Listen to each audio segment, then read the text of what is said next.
Hi friends, welcome to Saravanan dear vlogs. இன்றைக்கி நாம் சிம்பிளாக ஈஸியான காடை முட்டை கிரேவி எப்படி செய்யுதுன்னு பார்க்கலாமா? வீடியோக்குள்ளே போகிறதுக்கு முன்னாடி இது வரைக்கும் நம்ம சேனலில் சப்ஸ்கிரைப் பண்ணாதவங்க மறக்காமல் சப்ஸ்கிரைப் பண்ணுங்கள். பக்கத்தில் இருக்க பெல் ஐக்கானையும் கொஞ்சம் ப்ரெஸ் பண்ணிவிடுங்க. அப்போ தான் நாங்கள் போடுற வீடியோ உங்களுக்கு உடனே கிடைக்கும். காடை முட்டை கிரேவி எப்படி செய்யுதுன்னு பார்க்கலாம். முட்டை வேக வைக்க ஒரு பாத்திரத்தை சூடு பண்ணி அதில் கொஞ்சம் தண்ணி சேர்த்து முட்டைகளை வேக வச்சு எடுத்துக்கலாம். நான் இன்றைக்கி 12 முட்டைகள் எடுத்திருக்கேன். அது கூட கொஞ்சம் உப்பு சேர்த்து வேக வச்சுக்கலாம். இப்போ வெந்து வந்திருக்கு. இப்போ தோலெல்லாம் ரிமூவ் பண்ணி எடுத்து வச்சுக்கலாம்.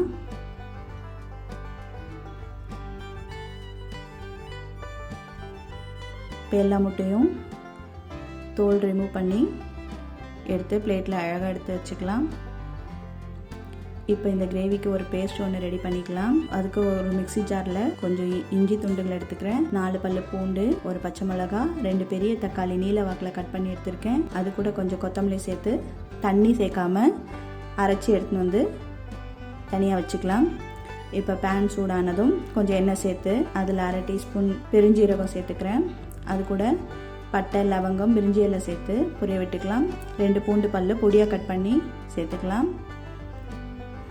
பெரிய சைஸ் வெங்காயம் 2 எடுத்திருக்கேன், அதையும் பொடியாக கட் பண்ணி சேர்த்து வதக்கி விட்டுக்கலாம். வெங்காயம் வதங்கிறதுக்கு தேவையான அளவுக்கு உப்பு சேர்த்து வதக்கிக்கலாம்.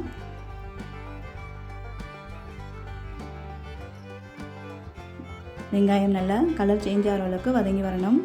இப்போ நல்லா வதங்கி வந்திருக்கு. இந்த சமயத்தில் 1/2 டீஸ்பூன் மஞ்சள் தூள், 2 டீஸ்பூன் மிளகாய் தூள், 1/2 டீஸ்பூன் மிளகுத்தூள் சேர்த்து எண்ணெயிலே நல்லா வதக்கி விட்டுக்கலாம்.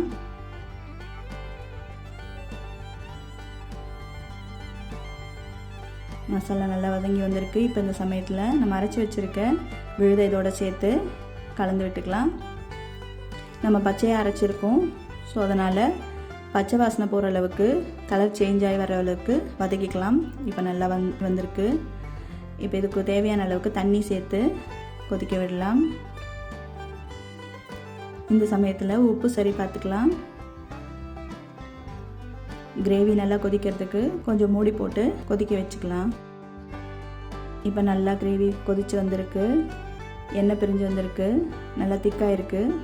ஸோ இப்போ இந்த சமயத்தில் நம்ம வேக வச்சு வச்சுருக்க முட்டைகள் இதில் சேர்த்துடலாம்.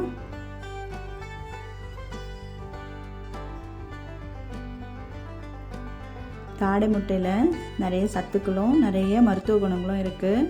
இதில் நிறைய விட்டமின்ஸும் அதிகமாக இருக்குது. ஸோ எல்லா ஏஜ் குரூப் பீப்புளுக்கும் இது நல்ல ஒரு உணவாக இருக்கும். ஸோ மறக்காமல் இந்த டிஷ்ஷை நீங்களும் ட்ரை பண்ணி பாருங்கள். நல்ல வாசனை வந்திருக்கு. இது வெறும் சுட சாதத்துக்கு மட்டும் இல்லாமல் இட்லி, தோசை, சப்பாத்தி, இது போல் எல்லா பிரேக்ஃபாஸ்ட் ரெசிபிக்கும் நல்ல ஒரு காம்பினேஷனாக இருக்கும்.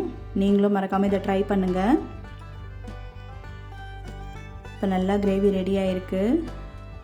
இப்போ இந்த சமயத்தில் கொத்தமல்லி தூவி ரெடி பண்ணிக்கலாம்.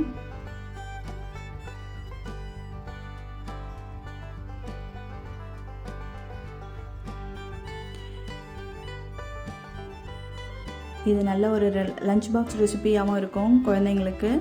ஸோ இது நீங்களும் வீட்டில் ட்ரை பண்ணி பாருங்கள். எப்படி வந்திருக்குன்னு சொல்லிட்டு நம்ம கமெண்ட் செக்ஷனில் மறக்காமல் என் கூட ஷேர் பண்ணுங்கள். இந்த வீடியோவை லைக் பண்ணுங்கள், ஷேர் பண்ணுங்கள். நம்ம சேனலை சப்ஸ்கிரைப் பண்ணாதவங்க சப்ஸ்கிரைப் பண்ணுங்கள். அடுத்த வீடியோவில் பார்க்கலாம். பாய்.